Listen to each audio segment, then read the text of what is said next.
on the Musaf Amidah, we introduced the Kedushaat last week. We're going to look at it in more detail today. So that's on page 157.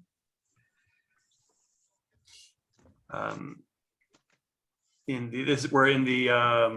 the blue Siddur Sim Shalom for Shabbat and festivals. So that's on 157. I also have it up on my screen. And and I tried to do the layout on my screen the same as they have in the Siddur, because that gives us some indication about the choreography. Last week we spent a lot of time talking about the music of Musaf.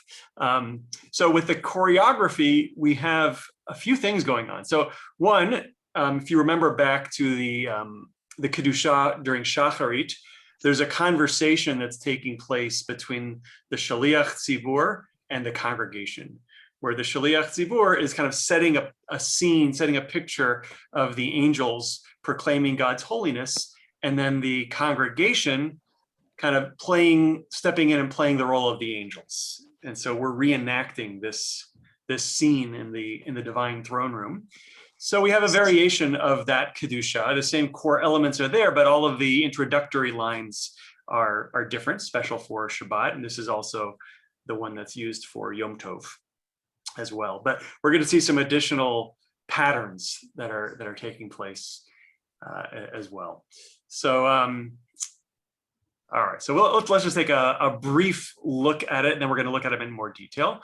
So we start off with let us declare your awe and holiness.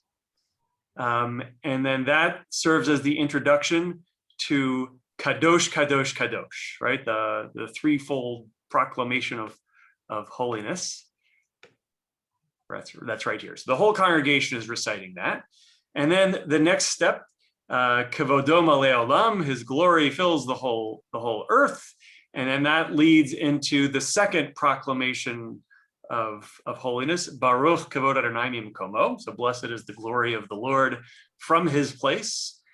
And then we take a diversion from our holiness theme, and we shift over to an introduction that introduces the Shema, or at least the first line of the Shema.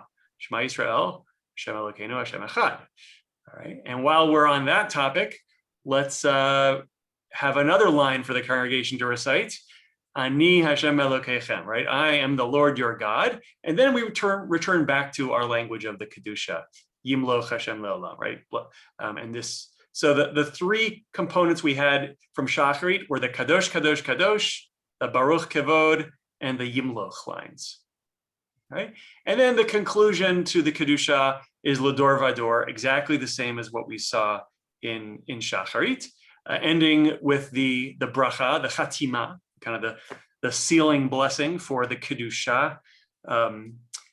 Blessed are you, Lord, Ha'el HaKadosh, the holy God. And so that kind of wraps up and summarizes our theme. This is Kedusha's holiness. Really, this is Kedushat HaShem, the sanctification of the holiness of God's name. That's what the theme of this blessing is. And of course, in order to recite this in the way we have it here, we need a minyan. We need to have a quorum, because public declarations of God's holiness require it to be done in public, and public is defined as 10 Jewish adults. All right, so that's overview. Any general questions about the overview, about what we're going through? Okay. All right, so let's now take a look at the first passage, and now we can look at it in more detail.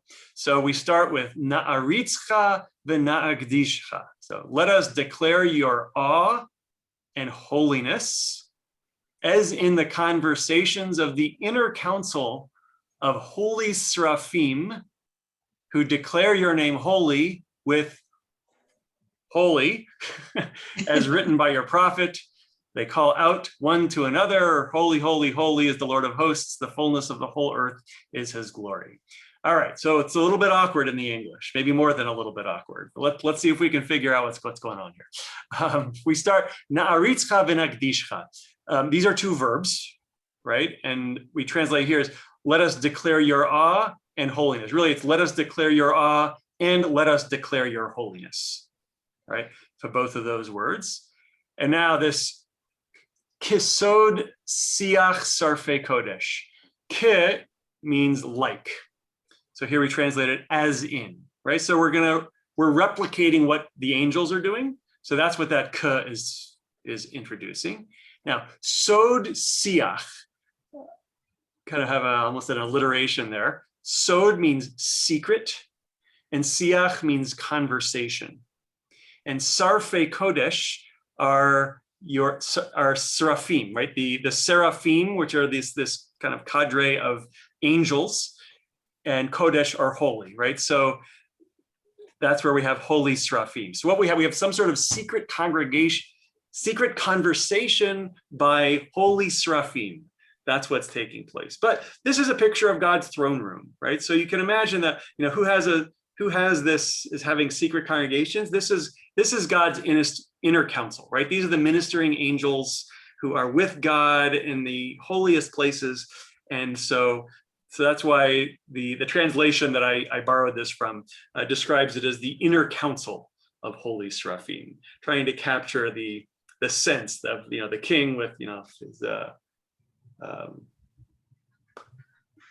what is the small, was it in Game of Thrones, the small council sitting around the table. I can't believe I forgot the term. Anyway, so chief advisors, right? So all right, so that's who we are emulating. And so what do they do? Hamakdishim shimcha bakodesh.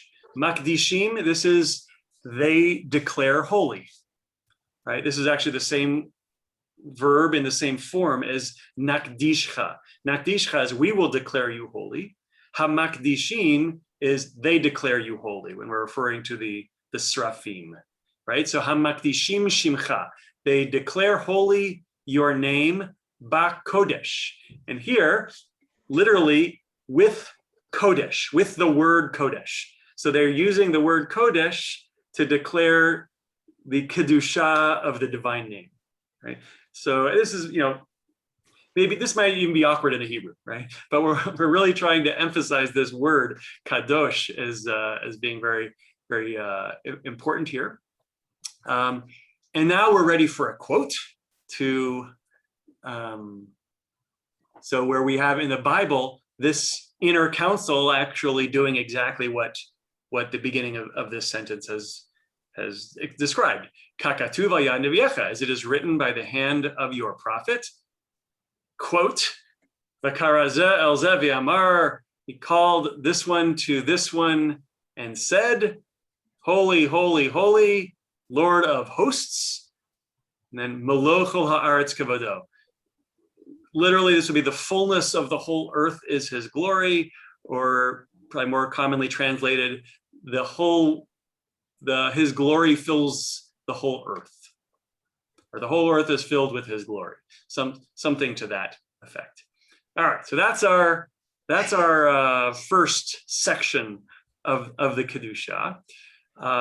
Let's see if we can find some sources behind this. So look at the first two words. We have na'aritzcha and nakdishcha. Right? Why do we start with these two words? So, as is often the case, we are inspired by a biblical text. Isaiah is going to be very important for the Kedushaat. We saw this a bit when we were looking at the Kedushaat for Shacharit. It's heavily reliant upon Isaiah here too. So this is from Isaiah chapter 29. This is a kind of a more messianic part of Isaiah describing a future redemption. And so it goes as follows. Assuredly, thus said the Lord to the house of Jacob, who redeemed Abraham. No more shall Jacob be shamed, no longer his face grow pale. Right? So we've got where this is the prophet offering comfort to a people who are in exile. For when he, that is his children, behold what my hands have wrought in his midst, Yakdishu Shemi, they will hallow my name. V'higdishu et kadosh Yaakov, men will hallow the Holy One of Jacob. Ve'et Elohei Yisrael ya'aritzu, and stand in awe of the God of Israel. All right, so look at the Hebrew. We have yakdishu v'higdishu. So that is the same verb and the same form of the verb as v'nakdishcha, right? To declare something holy. And here we have ya'aritzu, which is the same as na'aritzcha, right? Same verb, same form of the verb, which is to declare the awe of something. Or here the JPS translation uses stand in awe, right? In both these cases, these are binyan hifil, and the hifil form of the verb, which is a more causative type of verb, usually. So we're kind of declaring the awe of something and declaring the holiness of something. There isn't a smooth way to translate that into English. But in any event, here we have the prophet describing a future time when the Jewish people will be redeemed and will once again, in God's midst, be able to do these things, right? So, maybe this is a reference to a rebuilt temple. People will once again be able to gather in the holy temple and declare God's holiness, something to that effect. Modern Hebrew is, it's not like the ancient Hebrew, but in modern, to la'aritz, it's to admire. To admire, okay, interesting, okay. Is it in the sense of admiring something that is greater than you? Right. Right, so that might have a sense of the awe in something, right? To stand in awe of something. Yeah. Okay, so that covers our first two words. Now, what about this quote? Anybody remember where this is? Where this is from? The scene of the seraphim calling out to one another.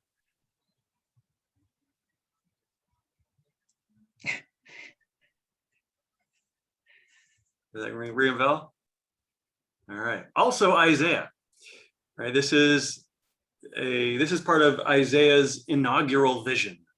This is where Isaiah becomes a prophet.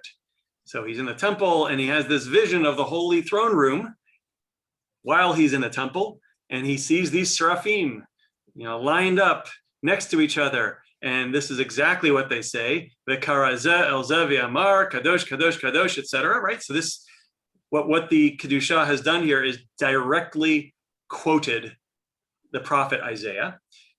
So when it says, "as written by your prophet," that's the prophet they're talking about. So, so what the language of the Kedushaat has done here is it's first set the scene. It's described, hey, we're going to do the same thing that the seraphim do, because they're the ones who are closest to God in the heavenly court. And so we are going to do that down here on earth as well. We are going to be like angels. And so we use the language of the angels as well. Of course, our tradition, when we say this, we stand up on tiptoes for each of the word kadosh as a way of being perhaps more angelic, right? We got to stand tall, like the angels. Are the seraphim always a positive force, or do they ever go against God? Are they ever gossipers or anything like that? I don't know of any rebellious seraphim. Okay. Yeah. All right, now look at the last word, kevodo, his glory. Kavod can also mean honor. Kaved means heavy. This is not God directly, but the something that surrounds God, the smoke or the mist or something like that, right? So, but we end with the word kavodo. So what comes next in the Kedushaat? The word kavodo, right? So it's like we've just passed the baton. We started off, our theme was kadosh, and now we end with kavodo, and that's going to be the theme of the next part. Kavodo malei olam, mesharatav shoalim zelazeh, aye mekom kavodo, lu'umatam baruch yomeru, baruch kevod Adonai mimkomo. So Kavodo Malei Olam, his glory fills the earth. So that echoes the end of the Kadosh, Kadosh, Kadosh line, where we had Malochol Haaretz Kavodo. This is Kavodo Malei Olam. His glory fills the earth. His servants asks one another, Aye Mekom Kavodo, where, Aye is where is the Makom, the place of his glory? How would you answer that question? Where he dwells. Sorry? Maybe where he dwells. Where does God dwell? Like where does God's glory emanate from? The heavens. Maybe the heavens, maybe the Maybe the temple, right? We just said the whole earth is filled with God's glory. So where is that glory coming? It's got to be emanating from somewhere. So that's the question they're asking. Aye mekom kavodo. And then they got to answer each other somehow.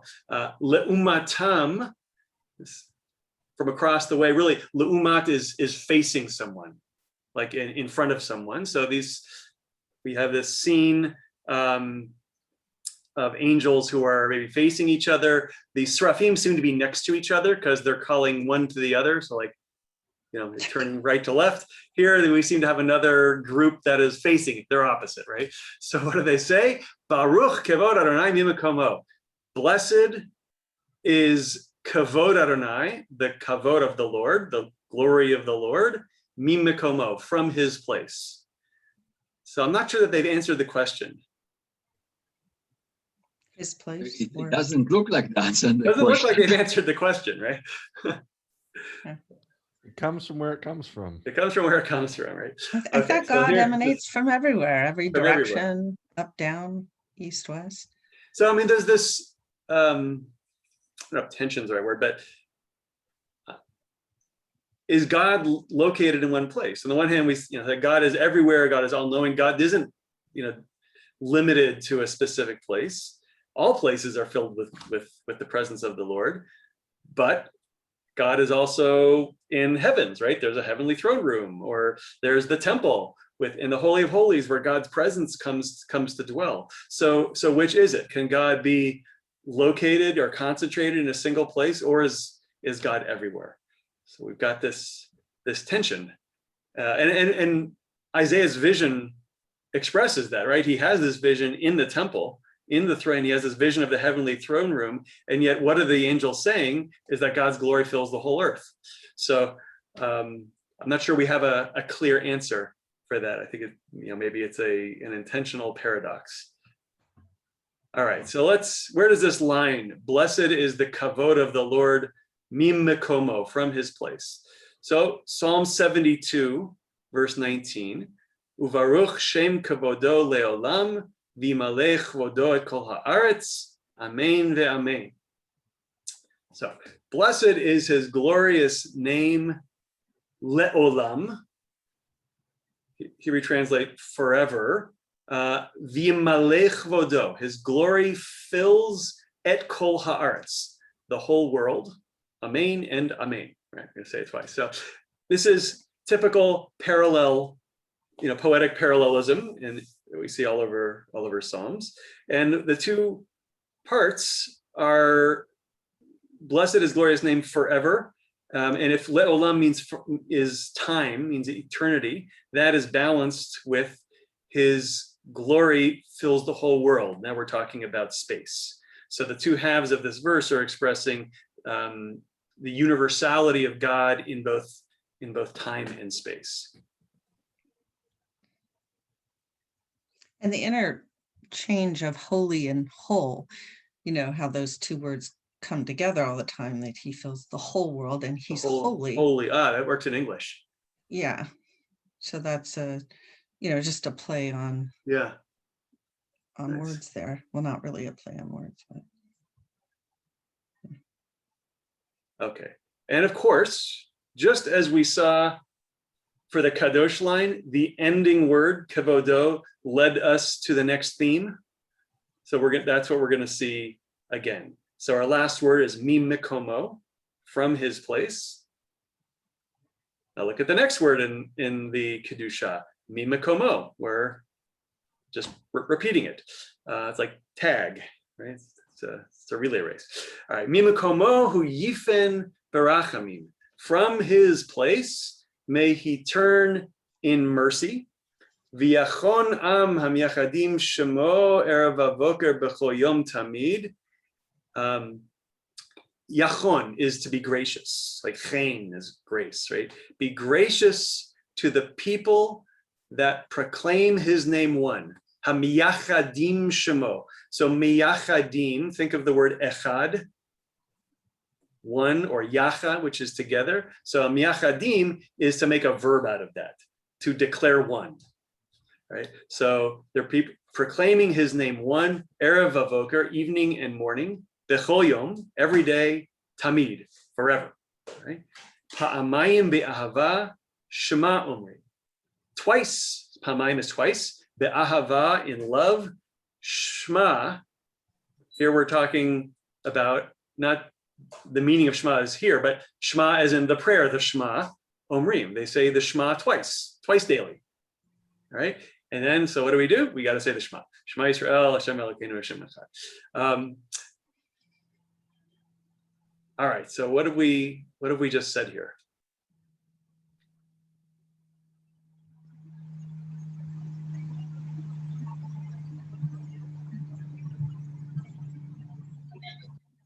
Is That Hamyachad basically God is going to be gracious and is going to, Yachon, it's also one of the attributes of God. Adonai, Adonai, El Rachum V'Chanun.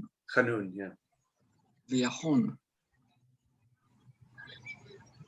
Yeah, so the first, so far, we've been describing a universal God, a universal deity, right? God's glory fills the whole earth, right? The angels are declaring that from God's, wherever God's place is, we're going to have that glory spread out everywhere. And here we turn and we become specific. We say, okay, God, you're in your place. You send your glory out everywhere, but turn towards us, right? We're a special people to you, right? And what makes us special? Well, we are the people that declare your name as one, that declare you as the singular God of everything. And we do it twice a day, every day, right? Erev avoker, in the evening and in the morning. And how do we do that? How do we declare the unity of God's name? By saying the Shema. Right? So think back to the language we studied this many months ago. So B'shoch becha uvkumecha, when you lie down and when you rise up, we say that in the V'ahavta, the first paragraph of the Shema. So when you lie down, that's the evening. When you rise up, that's the morning. And so that's why in the Shacharit service and the Mariv service, we have a recitation of the Shema serving as the central component in the service. So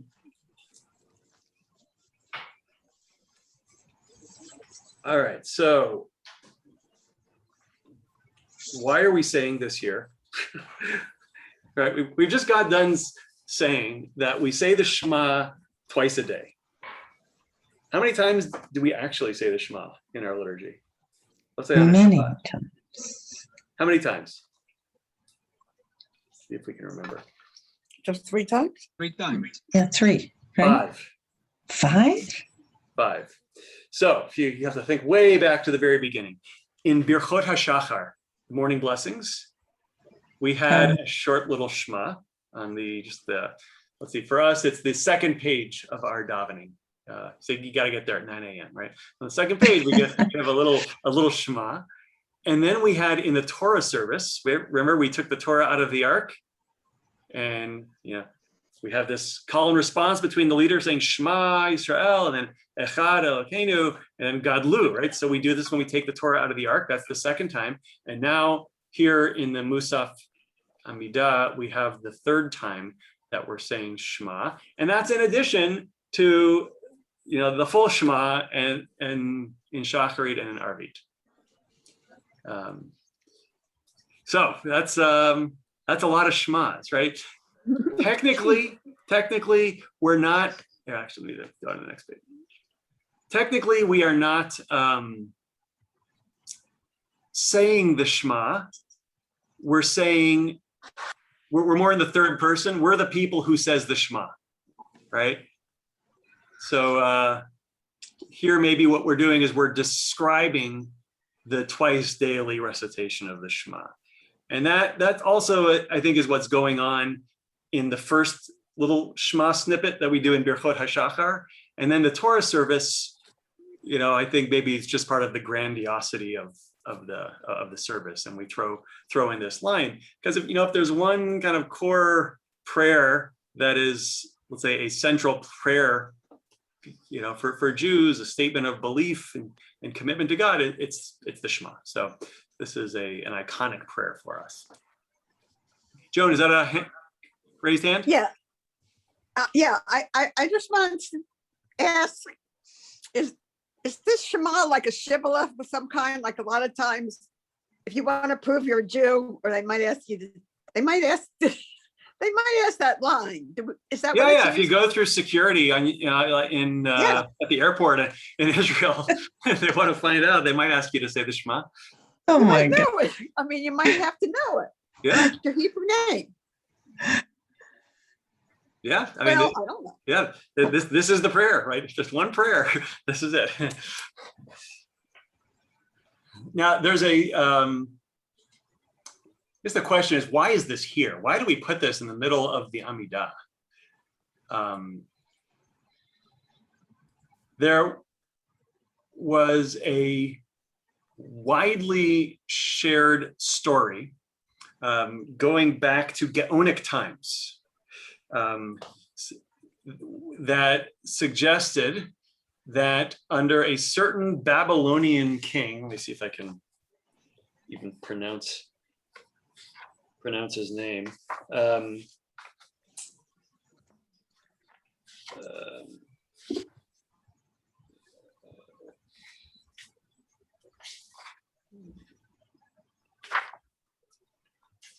All right, well, there was a certain Babylonian king who declared the recitation of the Shema illegal for Jews because either because it was offensive to the Zoroastrians, who were dualists, right? They believed in two deities. And so this was a declaration that there is only one deity. And so they, not only did they make it forbidden, but they stationed officials in the synagogues in the morning and the evening when the Jews were saying the Shema. And so as a response, we snuck it into the Kedusha as a way to kind of get past the censors, because they didn't think we'd be there during, we'd be focusing on such things, right? So that's a theory that appears in sources going back to the 11th to 12th century, referring to the Gaonim who were telling this story. The problem is that there's no actual indication that that's true, that ever happened. So we don't really know the reason for it. Except to say maybe that I can guess that, we want to turn during this very universalistic kind of statement of God being everywhere. We want to shift and say, hey, and don't forget about us, right? We're the ones who know it, right? We're the ones who know it and can declare it on a daily basis, twice daily. So, but again, that's it's kind of a guess as to why. Or how this originated in our service, but it's widespread. Sephardim and Ashkenazim both have this in the service at this point. Okay, so what are we going to tag on to for the next passage? Well, hear, O Israel, the Lord is our God, the Lord is one, or Adonai is one, or Adonai alone. So Eloheinu, our God, that's our theme for the next line. Hu Eloheinu, Hu Avinu, Hu Malkeinu, Hu Moshienu, Hu Yashmienu Barachamav Shenit Le'nei Kolchai, Liot Lachem Le'Elohim, Ani Adonai Elohechem. So we start with Hu Eloheinu, right? That's reiterating what we've just said in the previous, in the Shema line, right? The Yud He Vav He is our God, Yud He Vav He alone, or Yud He Vav He is one. And then we say Hu Eloheinu, He is our God. So it's just a restatement. But while we're on the theme, let's continue. Hu Avinu, He is our Father. Hu Malkeinu, he's our king. Hu Moshienu, he is our savior or deliverer here. Vehu Yashmienu barachamav shenit le'enei kol chai. And he will again proclaim to us in mercy before the eyes of all the living, Lihiyot lachem lelohim, to be your God. And then Ani Adonai Elohechem, I am Adonai your God. So this part, that's what the congregation has to respond. Okay, so let's see what's going on in this passage. So first thing I want to point out, Moshienu and Yashmienu, right? Can you hear this similarity, right? Hu Eloheinu, Hu Avinu, Hu Malkeinu, Hu Moshienu, right? And Moshienu, really, there probably should be a period right there. In Hebrew, there's a period there in English. Vehu Yashmienu, right? So these two words, they sound very similar. They even have the same letters in them, right? Just in a different order. They are anagrams of one another. Moshia, Yashmia. Interesting. Okay, but they mean different things. Moshienu is our savior, right? Yesha is to save. Yashmienu, you can see the letters Shin, Mem, Ayin. That's from Shema, to listen. Only here, just as we saw earlier, both of these are hif'il verbs, which means they're causative verbs. We saw that at the beginning. Na'aritzcha v'nagdishcha. Moshienu v'hu yashmienu. That yud in the middle of the conjugation is often an indication that it's hif'il. So Moshienu is to cause to be saved, right? That's why we say our deliverer, right? The one who causes us to be saved. Yashmienu is to cause someone to hear, right? So here the translation says proclaim to us, but really he will make us hear, right? Make audible to us. But we've got, so they're different verbs, but the fact that they sound so similar and they've got the same letters in a different order seems to be very intentional in this prayer. All right, now how about Yashmienu, Shema? Now remember, we just got done saying the Shema. So to throw in another word here with the same root, that's kind of nice, right? That creates some good pattern. But the idea of causing to hear, God causing us to hear, right? So what does that evoke for you? When does God make us hear something? When we're in trouble. When we're in trouble, maybe. But is it make us to hear or allow us to hear? Well, that's going to depend on context, right? It could be, so let's see that. So these are JPS translations. So this is Deuteronomy 6:36.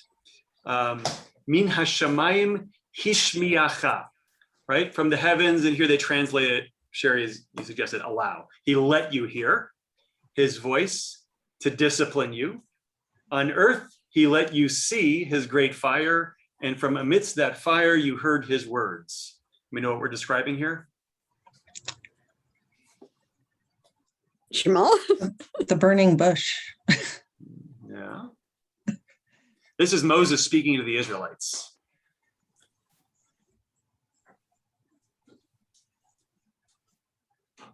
Listen. Right. So Do tell. this is Mount Sinai. Okay. Moses is describing the revelation at Har Sinai, right? So, and it's described, we saw this back in Exodus, with, this fire comes down on the mountain, there's smoke everywhere, and there's a big noise, a big loud noise. And so this verse alludes to both of those. That's alludes. This describes both of those, right? He let you hear, or maybe caused you to hear his voice to discipline you, and he caused you to see his great fire, and then you heard the words coming out of the fire. So, but we have this idea of God causing us to hear in the past tense. And here in Isaiah, again, a messianic prophetic vision here. V'hishmiya Adonai et hod kolo. Again, we have the same causing to hear. For the Lord will make his majestic voice heard and display the sweep of his arm in raging wrath, in a devouring blaze of fire. in tempest and rainstorm and hailstones, right? This is describing the future redemption of the Jewish people. So when we, coming back to the language of the Kedusha, it says, V'hu yashmienu barachamav shenit. Shenit means a second time. Here it says again, but he will cause us to hear in mercy a second time, le'enei kol chai, before the eyes of all living things. So there was a first time that God caused us to hear. That was Mount Sinai. And now we're describing a future time when once again God will, there'll be a second revelation, a second Mount Sinai, and that will be that hasn't happened yet. So we saw Isaiah referring to that, and that's what is being picked up on in the Kedusha, right? The second time that God is going to, cause us to experience revelation. So we've just, pointed out, hey, God, we are the ones who say the Shema, proclaiming your unity twice every day, and Yashmienu, let us, cause us to hear. We're telling each other to hear and listen to this truth. Now, in the future, God, maybe you can cause us to hear your commanding voice again in a redeemed world. Yeah, Rabbi, I have a little different take on that. Mm-hmm. When you say Shenit, it means the second time. What was the first time? Ma'amad Har Sinai. What did God say on Ma'amad Har Sinai? Ani Adonai Elohecha. That's the reason they finished this with Ani Adonai Elohechem. Okay. So we've got Ani Adonai Elohechem. So we have the first commandment. Anochi Adonai Elohechem asher hotzeiticha me'eretz Mitzrayim me'beit avadim. Yeah. Okay. So good.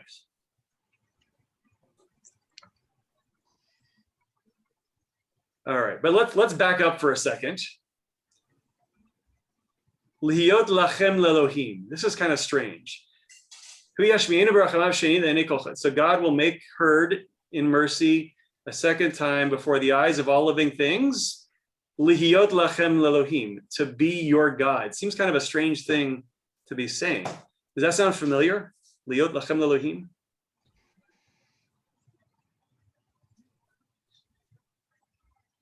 Well, that's what God said in Ma'amad Har Sinai. Say, Ani Adonai Elohecha. No, I mean the words, Yeah. specifically the words Lihiyot lachem lelohim. To be your God versus I am your God. Yeah. So it's almost like he's not yet your God, but he will become your God. What God's going to do, what the prayer is saying is that in the future, God's going to make this commitment in front of the whole world. Then the whole world will know it, right? But what about these three words? Lihiyot lachem lelohim. That should sound familiar. It's not in the Shema. Well, Elohim does. All right, Mike, what were you saying? The Shema? Yeah, it's somewhere down toward the bottom of the first paragraph. All right, you're getting closer. It's the third paragraph of the Shema. All right, the tzitzit paragraph.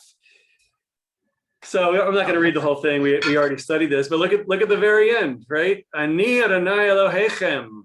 I am the Lord your God. Asher hotzeiti echem me'eretz Mitzrayim, who brought you out of the land of Egypt. Lihiyot lachem lelohim, to be your God. And then what comes next? I am. Ani Adonai Elohechem. I am Adonai your God. I, the Lord, am your God. So these 6 words, Lihiyot lachem lelohim, Ani Adonai Elohechem, are the final 6 words of our recitation of the Shema. And we have taken those 6 words and we have placed them into the Kedusha right here.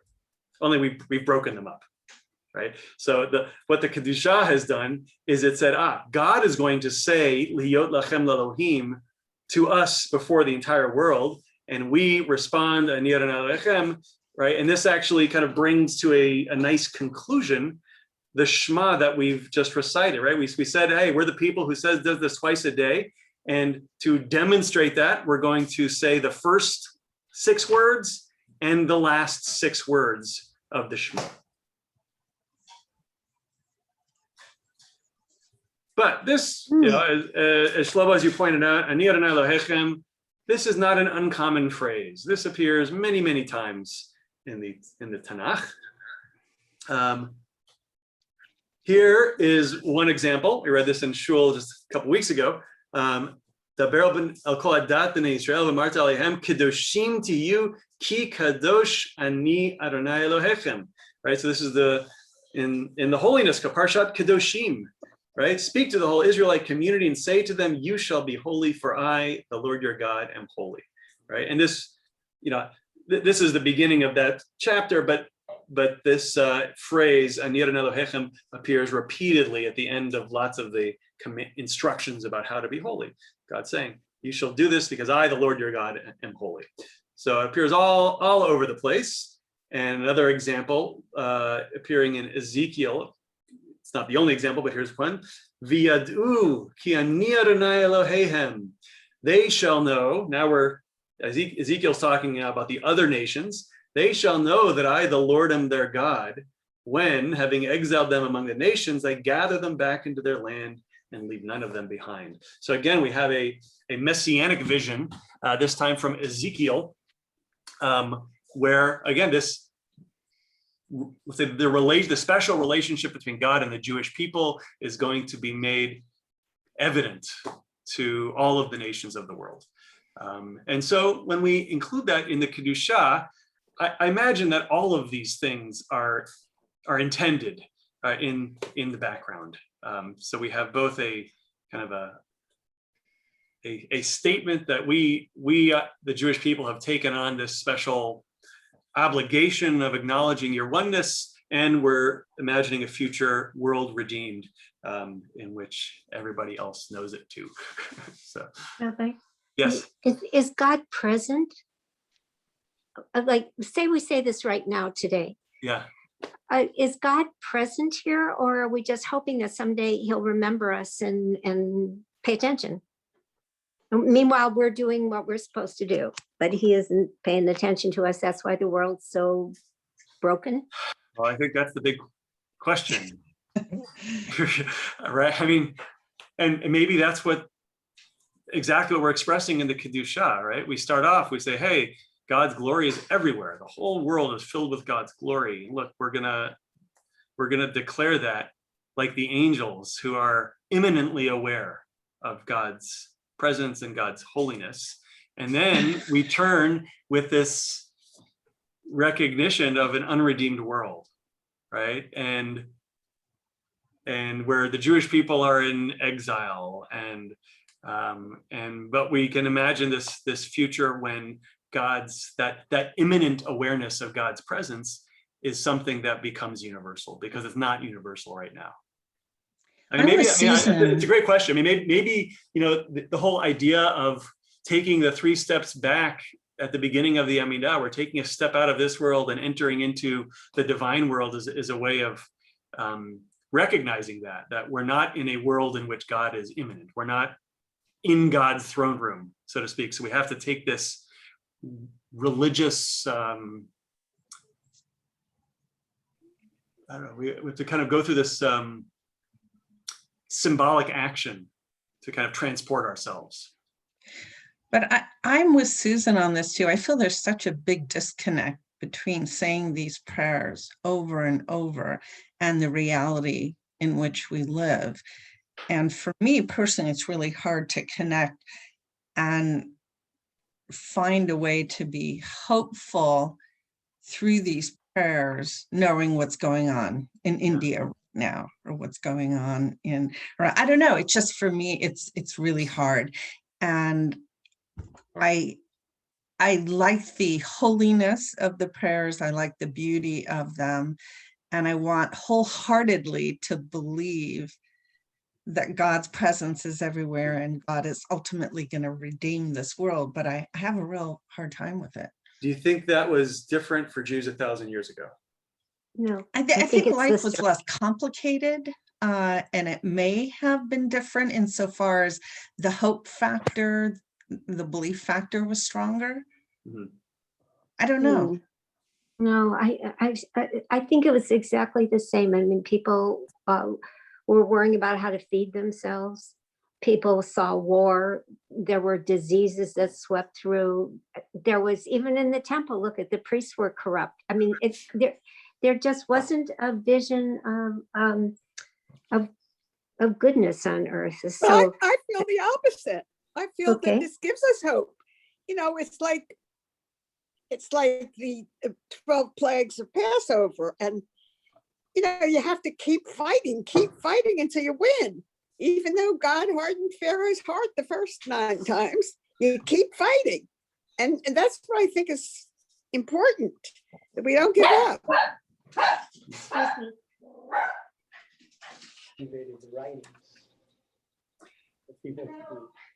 Yeah, when prophets like Isaiah and Ezekiel are offering a vision of a future in which, you know, the Jewish people are going to be back in their land, reunited as a people, back into the temple, able to worship in the sanctuary, other nations of the world, you know, acknowledging the one God and the role of the Jewish people. Like, who are they speaking to, and what's the reality of the people to whom they're speaking? Probably not so dissimilar, right? I mean, the reason they have to offer words of comfort is because people need to be comforted. You know, we're living in a kind of a postmodern world with a, let's say, a more secular or scientific understanding of how the world works, may present challenges to traditional ways of understanding,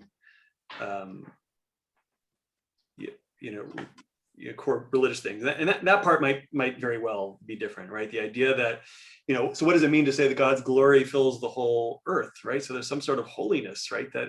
Right?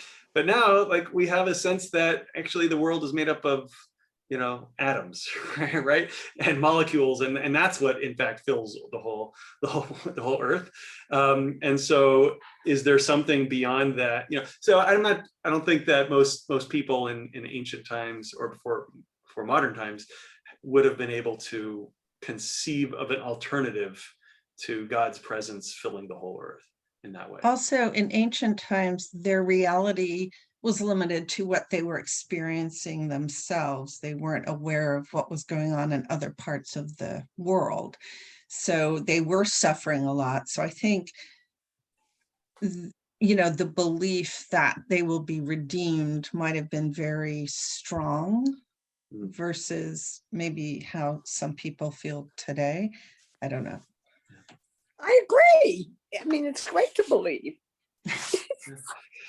All right. Well, well, having a vision of a better future is a good thing. But Yeah. then you have to say, though, right now, it's like believing in God after the Shoah, or believing in a God who has some instrumentality on the earth. So is there anything that God is doing? Is God asleep? Is God on vacation? Is God doing something in another world? Is he present at all? And I think that's a separate question from hoping that things will be better and there'll be a better day tomorrow. But looking at, well, what's the reality of today?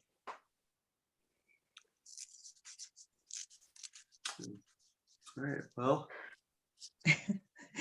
These are deep questions. they're deep questions, but the fact that we're praying about them should suggest that there's some of the same questions that people have always been dealing with. Okay, so now we're done with our diversion, right? We've had a little Shema diversion from the Kedushaat, and so now we've got to finish it up. Uvdivrei kodshecha katuv lemor, and in your holy words, really in your holy scriptures, it is written, Yimloch Adonai le'olam Elohai Tzion l'dor v'dor, hallelujah. Adonai will reign forever, your God Zion for all generations, hallelujah. So we have a statement about the universality of God. And this, if you recall, we had the exact same line back in Shacharit, but this is taken from Psalm 146, which, you know, word for word says the exact same words. Right, and just think back to so the earlier theme where we were talking about Mimakomo, from his place, right? God's glory, you know, emanates out from his place. So there we're focused on space. Here we're focused on eternity, right? So again, we have this kind of, you know, dual statement of God's universality in both time and space. Mm. All right, and then it concludes with Lador Vador, which we don't need to go into detail on, but it's kind of a summary of everything we've just done. For generation we will declare your greatness, and for eternity of eternities we will sanctify your holiness, and your praise, our God, from our mouths shall never depart. For God, King, great and holy are you. Kind of a restatement of what we've been doing, and then we conclude, blessed are you, Lord, the holy God, Ha'el Kadosh, and that ends the part of the Amidah, which is Kedushaat HaShem, the sanctification of the name of the Lord.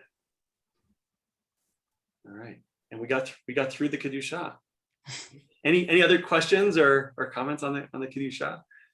I was thinking, you know, when there's a reference to fire or thunderstorms, that's also a big visual. So you have time and space and vision, you know, to get your attention, I guess. And, you know, what is God doing there, you know, with that kind of thing? And is God doing something in California to bring all these fires here? Is that a wake-up call for some vision from God? Yeah, should be a wake-up call, but other than that piece. Yeah.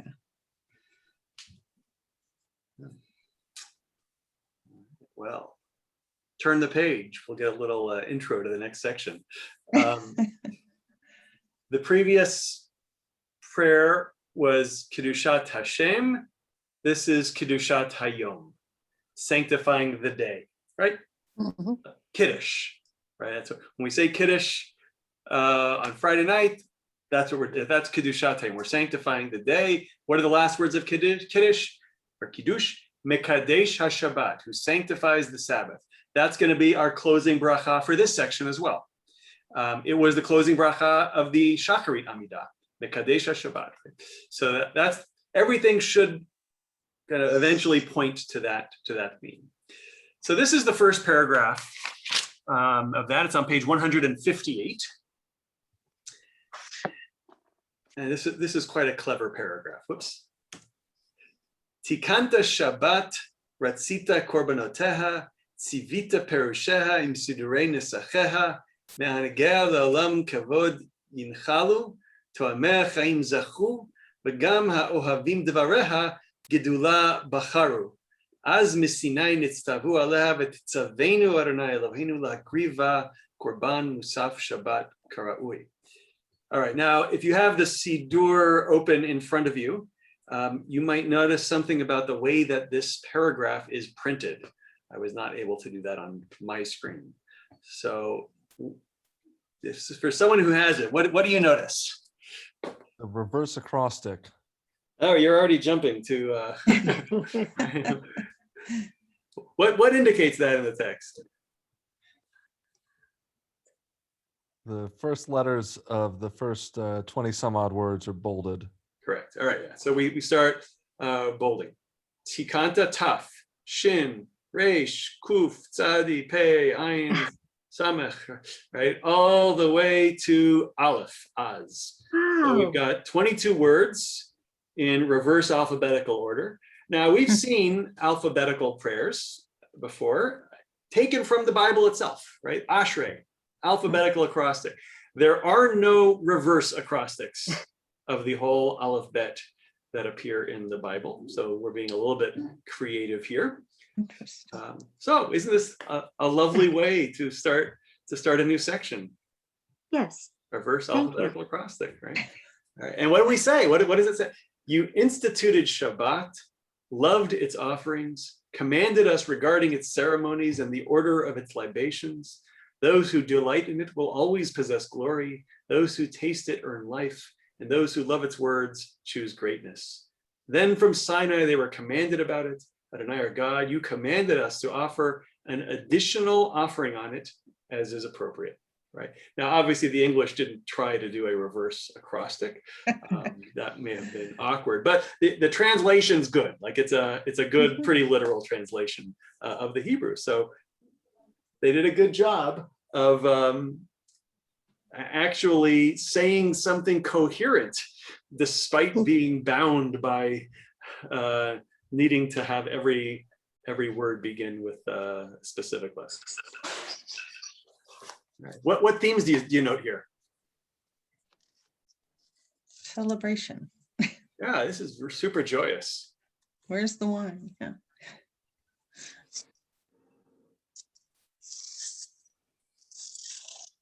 Right. This is pretty happy. We notice also as Miss Sinai Nitzavola, right? So we were commanded about it at Sinai. And so what were we commanded? So that's where we received the fourth commandment of observing Shabbat. And what else do we get? Korban Musaf. We were commanded regarding the special Musaf sacrifice that would be offered on the Sabbath. So we spoke about this a bit last week about why we say Musaf. And it's probably most commonly described as, well, this, if the Amidas are all kind of, replacements for one of the sacrifices that was offered in the temple, then Musaf would also, that's what that explains why we have an extra Musaf Amidah on each of the days, because it's for the Musaf sacrifice that had to be offered on each of those holidays. And the problem with that explanation is that it seems that there were prayers, some sort of prayers being offered in communities while the temple was still standing, at coinciding the same time when the sacrifice itself was being offered. And furthermore, we have an Amidah for the evening prayer, and there was no evening sacrifice. So that explanation doesn't quite make total sense, but it is the commonly accepted explanation. And so we see that referred to here, right? We're invoking the memory of the Musaf sacrifice that used to be offered. And so this prayer, and this will become more evident in the prayers that follow, or in the paragraphs that follow. So this prayer is meant to kind of, serve as a substitute for the Shabbat extra sacrifice of the temple. All right, and this will be a good place for us to stop. But just keep in mind the idea of delighting in Shabbat. We can carry that with us through the week. It's this. I think we saw this passage. We'll look at it again, but Isaiah says that we should delight in the Sabbath. Those who delight in the Sabbath, good things will befall them. So The Kabbalat Shabbat service was lovely and it was delightful. it was fun to be able to come. It really yeah, was. but so much of our Shabbat observance is designed, intentionally. The rabbis in the Talmud go on about how you're supposed to make Shabbat a delight with fancy foods and all sorts of wonderful things. And the whole notion of the Shabbat bride has always been a beautiful imagery. At least it's feminine. The Shabbat candles, or lighting lights on Shabbat.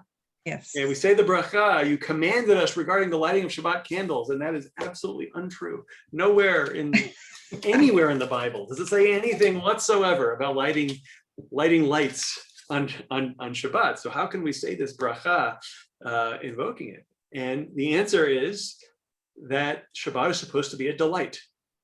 And you can't have delight if your home is cold and dark. Interesting. And that's what the candles are for. Right before Shabbat begins, we make sure that there's our lights that are going to burn into the Sabbath in order to make Shabbat a delight for us. So, which introduces a contrast between the Shabbat candles and the Hanukkah candles. Hanukkah candles, we're not allowed to use them. We can't derive any benefit from them whatsoever. The Shabbat candles, they're there to derive benefit from. We're supposed to enjoy their light. The Hanukkah candles are all about publicizing a miracle. The Shabbat candles are meant to be used.